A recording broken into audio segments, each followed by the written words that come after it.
প্রিয় শিক্ষার্থীরা, আশা করি সবাই ভালো আছো। আজকের অনলাইন ক্লাসে তোমাদের সবাইকে স্বাগত জানাচ্ছি।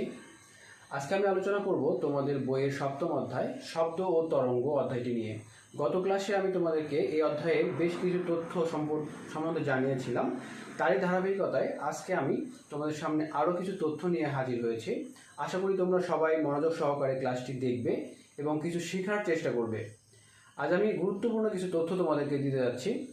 আর আজকে যে আলোচনার বিষয় রয়েছে, যে আলোচনার বিষয় তোমাদের জন্য আমি প্রস্তুত রেখেছি, সেগুলো হচ্ছে শব্দের বেগ এবং এই বেগ সংক্রান্ত যে সমস্যাগুলো আছে তার গাণিতিক ফর্মুলাটা কেমন হবে সে সম্বন্ধে আমি আজকে আলোচনা করব। শব্দের বেগের উপর তাপমাত্রার প্রভাবটা কেমন হবে এবং এর জন্য আমাদের যে সূত্র দিয়ে অঙ্কটা করতে হবে বা ম্যাথগুলো করতে হবে বা এমসিকিউ করতে হবে সে সম্বন্ধে আমি আলোচনা করব। এরপর রয়েছে প্রতিধ্বনি ও এর গাণিতিক রূপ। প্রতিধ্বনি, তোমরা জানো প্রতিধ্বনি কি, আমরা এটা নিয়ে আলোচনা করব। এরপর রয়েছে শ্রাব্যতার সীমা ও শ্রবণানুভূতি। ওকে, আচ্ছা, তো চলো প্রথমে আমরা শুরু করব শব্দের বেগ নিয়ে। তোমরা জানো যে শব্দ এক প্রকারের শক্তি, অর্থাৎ আমরা যখন কথা বলি তখন আমাদের, তোমরা এটা ক্লাস 6-7-এ পড়ে এসেছো, 8-এও পড়েছো, যখন আমরা কথা বলি এই শব্দটা এটা আমাদের মুখ থেকে বের হয়ে বাতাসে কম্পিত হয়ে আমাদের কানের টিম্প্যানিক পর্দায় গিয়ে আবারও কম্পিত হয়ে সেই সাউন্ডটা আমরা আমাদের মেমোরি বা আমাদের মাইন্ডে গিয়ে আমরা সেটাকে বুঝতে পারি।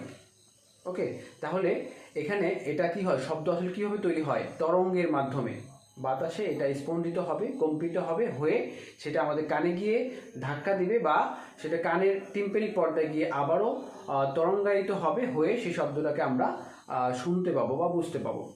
আচ্ছা, এর বেগ তোমরা জানো, আমরা ফিজিক্সের তৃতীয় অধ্যায়ে বা দ্বিতীয় অধ্যায়ে পড়েছি, বেগ সংক্রান্ত যে সমস্যা করেছিলাম বা যে ম্যাথটা আমরা করেছিলাম বেগের জন্য। তোমরা সূত্র জানো যে বেগ V equal S by T, এটা হচ্ছে বেগের গাণিতিক রূপ। তোমরা জানো যে অতিক্রান্ত দূরত্বটাকে যদি আমরা টাইম দিয়ে ভাগ দিই তাহলে আমরা বেগ পাবো।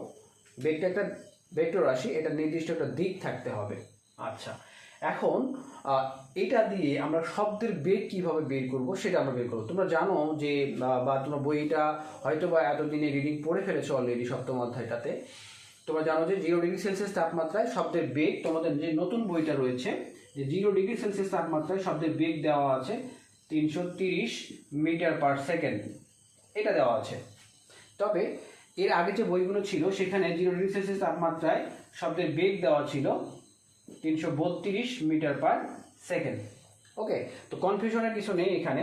আমরা যে আমাদের যে এমসিকিউ বা যে সিকিউশনগুলো দেওয়া হবে সেক্ষেত্রে অনেক ক্ষেত্রেই দেখা যাবে এই তথ্যটা তুলে দেওয়া থাকবে বা বলে দেওয়া থাকবে উদ্দীপকের মধ্যেই যে 0 ডিগ্রি সেলসিয়াস তাপমাত্রায় বাতাসের বেগটা হচ্ছে, বাতাসের শব্দের বেগটা হচ্ছে এত বা এত, এটা বলে দেওয়া থাকবে, অথবা কোনো না কোনো ক্লু দেওয়াই থাকবে। আর যদি দেখা যায় যে এমসিকিউতে এসেছে আমরা যদি 330 দিয়ে করি তাহলে হয়তো বা অ্যান্সার মিলছে না, তখন আমরা 332 দিয়ে করে দেখবো যে অ্যান্সারটা মিলে কিনা। যদি মিলে তাহলে সেটাই হবে কারেক্ট অ্যান্সার। সো এটা নিয়ে কনফিউশনের কিছু নেই। আচ্ছা, এরপরে আমরা দেখব যে যদি বলা হয় যে বাতাসে ওই দিনে তাপমাত্রা ছিল হচ্ছে 30 ডিগ্রি সেলসিয়াস, তাহলে অনেক সময় এমসিকিউ দ্বারা বলে দিতে পারে যে তাহলে ওই দিনের শব্দের বেগটা কত ছিল। অর্থাৎ তোমাকে বলা হলো যে ওই দিনের তাপমাত্রা ছিল 30 ডিগ্রি সেলসিয়াস। এখন তোমাকে বলা হলো যে ওই দিনের তাহলে বাতাসের বেগটা কত হবে, বাতাসের শব্দের বেগটা কত হবে, অর্থাৎ ভি থিটা ইকুয়াল টু 0। তোমরা এটাও জানো, আমরা ধরে নিই এটা আমরা 0 ডিগ্রি সেলসিয়াস তাপমাত্রায় আমরা জানি বাতাসে শব্দের বেগ হচ্ছে 332 meter per second, 332 meter per second, এটা আমরা জানি। সো এটা ধরে যদি করি, এইটার জন্য একটা সিম্পল একটা সূত্র রয়েছে, সেই সূত্রটি হচ্ছে যে V theta equal V naught plus theta into 0.6, এটা হচ্ছে সূত্র। এখন তোমরা বলতে পারো যে স্যার এই যে 0.06 এটা কোত্থেকে পেলাম আমরা? এটা বিজ্ঞানীরা ক্যালকুলেশন করে বা বিভিন্ন পরীক্ষা নিরীক্ষা করে দেখেছেন যে 30 ডিগ্রি সেলসিয়াস তাপমাত্রা যদি বৃদ্ধি পায় সেক্ষেত্রে তোমার শব্দের বেগটা বৃদ্ধি পাবে হচ্ছে 18 ms ইনভার্স 1। সেক্ষেত্রে যদি আমরা এটাকে ঐকিক নিয়মে ক্যালকুলেশন করি, তাহলে প্রতি ডিগ্রি সেলসিয়াস তাপমাত্রা বৃদ্ধিতে তোমার তাপমাত্রা বৃদ্ধি পাবে হচ্ছে, শব্দের বেগ বৃদ্ধি পাবে হচ্ছে 0.6 এত মিটার করে বৃদ্ধি পাবে, 0.6 মিটার করে বৃদ্ধি পাবে। সেই ক্ষেত্রে আমরা যদি আমাদেরকে বলা হয় একটা স্পেসিফিক তাপমাত্রা বলে দেওয়া হয় যে এত তাপমাত্রায় তাহলে শব্দের বেগ কত হবে, তখন তোমরা কি করবা যে ওই তাপমাত্রার সাথে 0.6 গুণন করে নিতে হবে। গুণ করে নেওয়ার পর সেটাকে 0 ডিগ্রি সেলসিয়াস তাপমাত্রায় যে বাতাসের শব্দের বেগটা রয়েছে সেই বেগের সাথে যোগ করতে হবে। তাহলে ওই দিনে ওই তাপমাত্রাতে শব্দের বেগটা পাওয়া যাবে। তাহলে যদি আমি তোমাদের এই যে সূত্রটা আমরা দিয়েছি সেই সূত্র দিয়ে যদি বলা হয় তাহলে 30 ডিগ্রি সেলসিয়াস তাপমাত্রায় তাহলে আমাদের কত আসবে বাতাসের শব্দের বেগটা কত আসবে, তোমাকে বলা হলো যে 30 ডিগ্রি সেলসিয়াস তাপমাত্রায়, মানে ওই দিনে তাপমাত্রা ছিল 30 ডিগ্রি সেলসিয়াস, তাহলে ওই দিনে বাতাসের শব্দের বেগটা কত হবে। সেক্ষেত্রে আমরা কি করব, আমরা জানি 332 হচ্ছে 0 ডিগ্রি সেলসিয়াস তাপমাত্রায়, আর থিটার মান বলা হলো ধরো 30 ইন্টু তার সাথে আমরা 0.6 গুণ করব, 0.6 গুণ করলে ক্যালকুলেশন করে হয়তো বা এখানে আমার ক্যালকুলেশনে আমরা যদি করি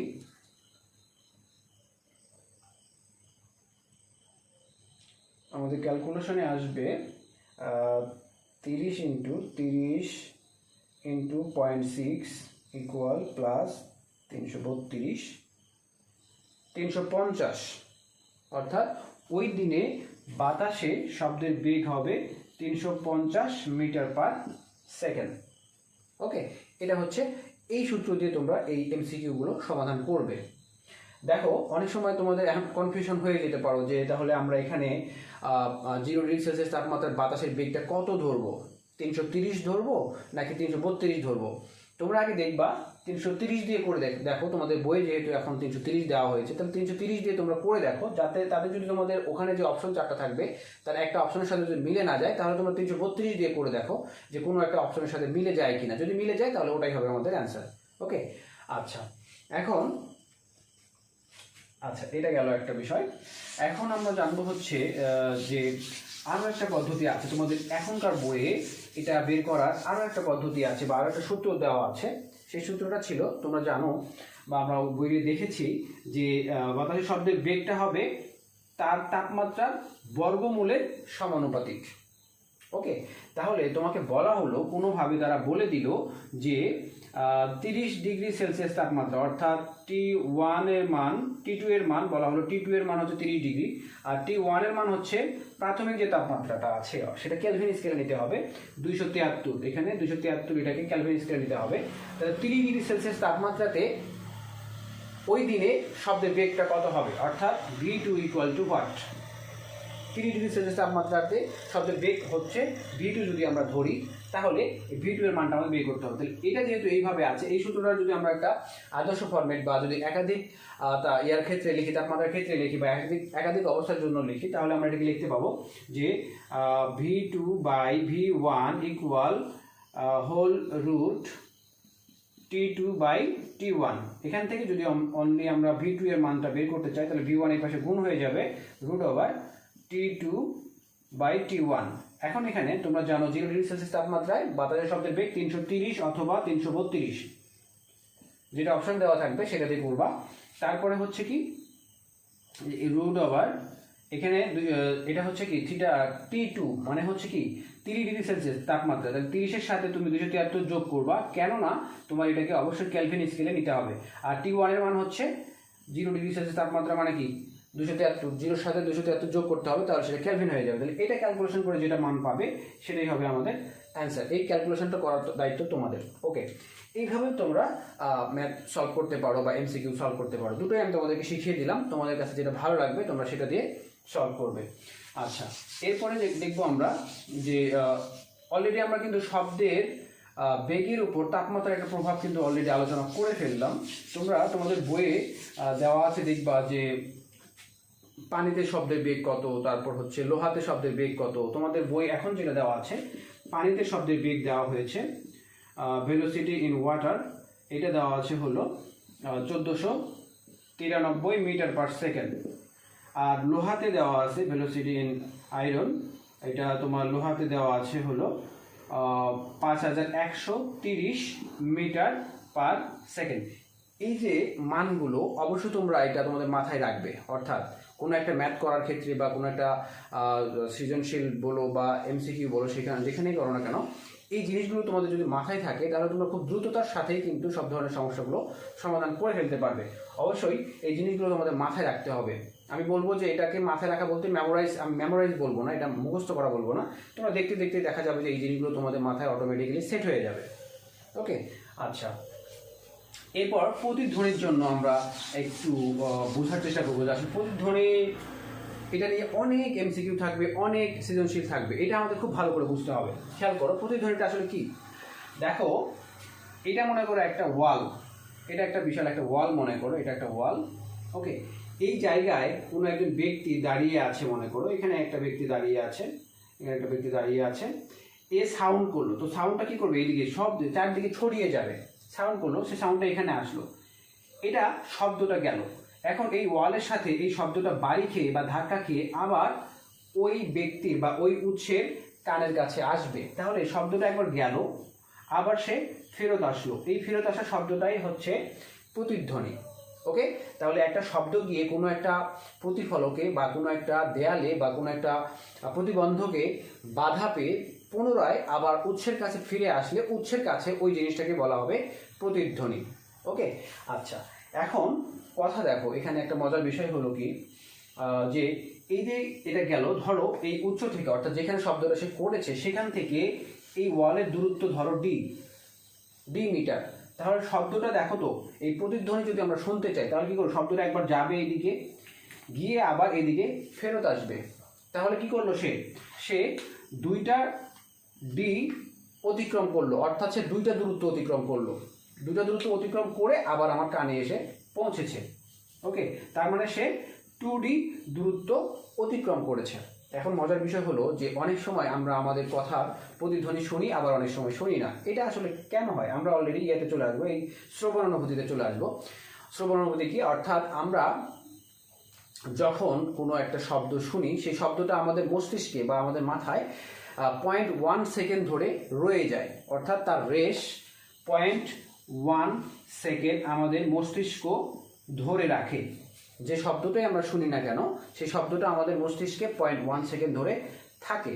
আচ্ছা, এখন একটা শব্দ আমি করলাম, সেই শব্দটা 0.1 সেকেন্ডের মধ্যেই আবার আমার কানে এসে পৌঁছালো, তাহলে কি হবে, আমরা ওই শব্দটাকে মানে যে শব্দটা গেল এবং যে ফেরত আসলো 0.1 সেকেন্ডের মধ্যেই, সেই শব্দটাকে আমরা আলাদা করতে পারবো না, অর্থাৎ একই মনে হবে। এই জন্য আমরা ওই প্রতিধ্বনিটা শুনতে পাবো না। কিন্তু একটা শব্দ গিয়ে আবার আমার কানে ফেরত আসতে যদি 0.1 সেকেন্ডের চেয়ে বেশি সময় লাগে তাহলে সেটাকে আমরা প্রতিধ্বনি হিসেবে শুনতে পাবো।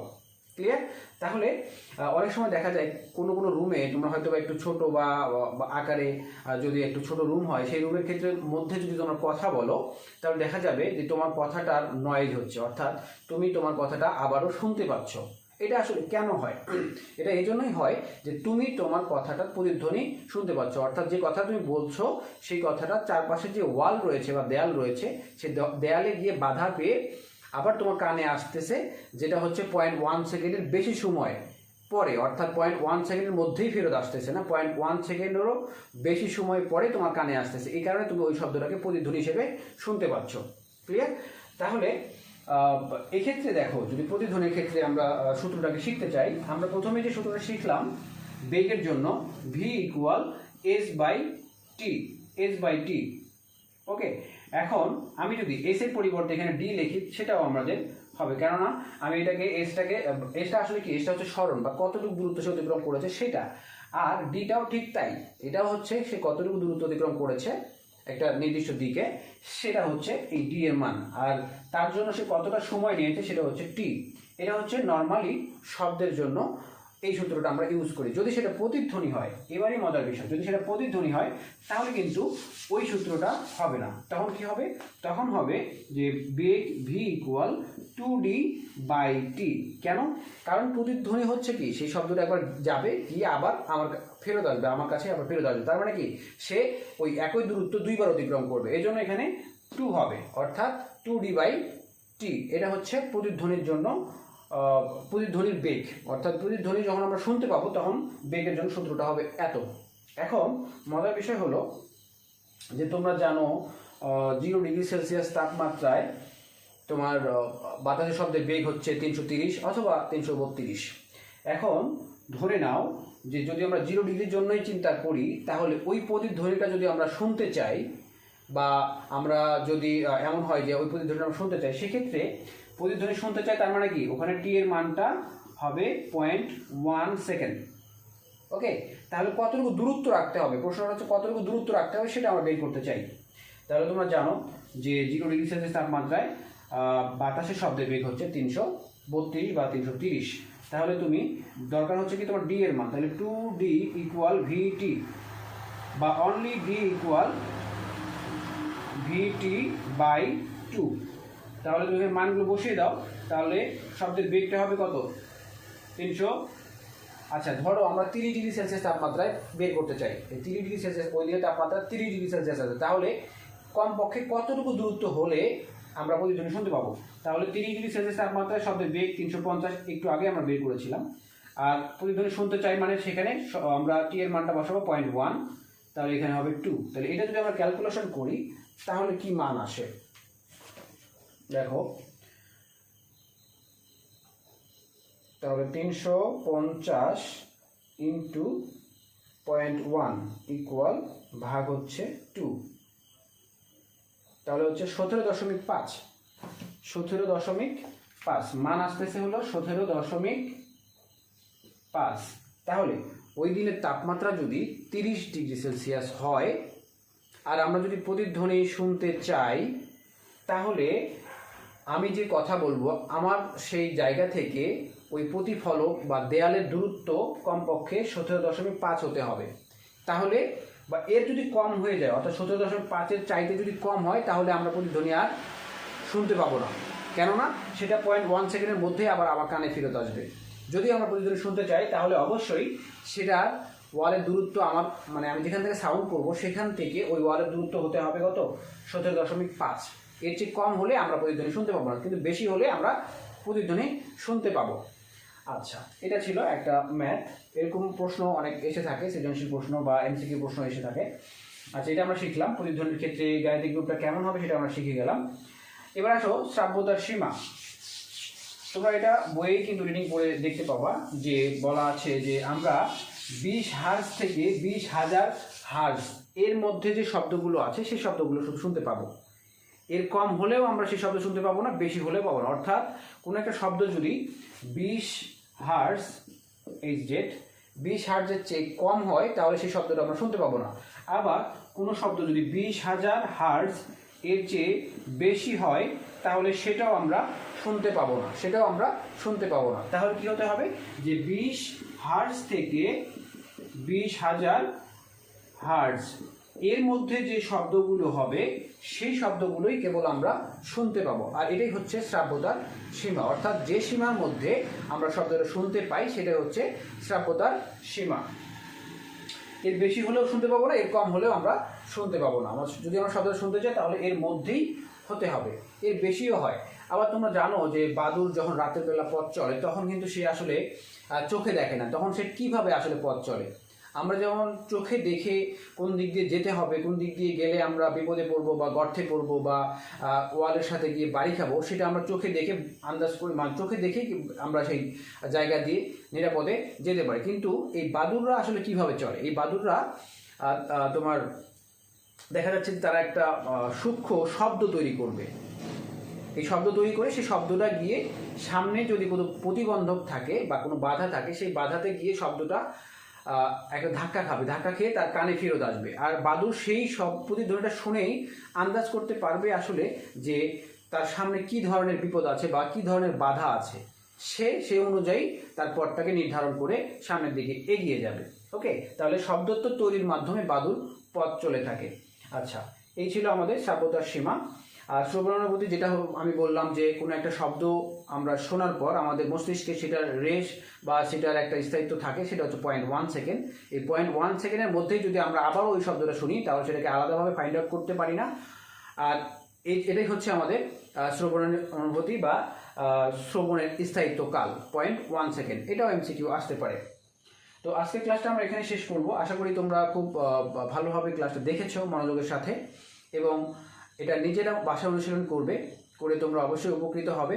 নেক্সট ক্লাসে আমরা আজকে যে গাণিতিক যে সূত্রগুলো আমরা দেখলাম, রূপগুলো দেখলাম, সেটা নিয়ে আরও কোনো বিস্তারিত সৃজনশীল দেখার চেষ্টা করব। তোমরা সে পর্যন্ত পড়ালেখার সাথে থাকবে, বাসায় থাকবে এবং ভালো থাকবে। আল্লাহ হাফেজ।